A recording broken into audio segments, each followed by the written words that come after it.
So we've talked about Morpheus and why Morpheus is a pretty cool thing because not only can it reduce some fat, but it has a tightening effect. By the way, one thing I didn't mention is that our protocol, as well as really the protocol everywhere I know it, is to do this 3 times, 6 weeks apart to get the best tightening possible.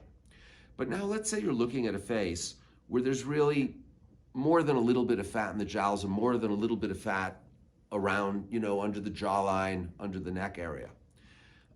So when we combine Morpheus with lipo and usually adding something called face tight, that is an even more powerful procedure for people simply that have more fat. In other words, Morpheus reduces fat, but it does it very, very modestly, very, very bit by bit.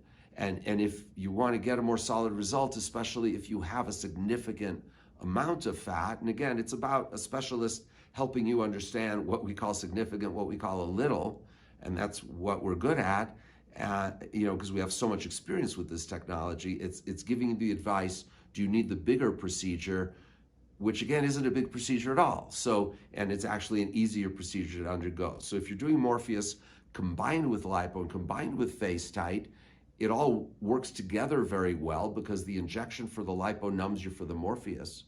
And the face tight is really an ancillary part of the lipo because you need it, because we want to tighten the deeper tissues and not just right under the skin with the Morpheus. So face tight's a similar radiofrequency technology that just goes about it differently. So this combo is still done in less than an hour.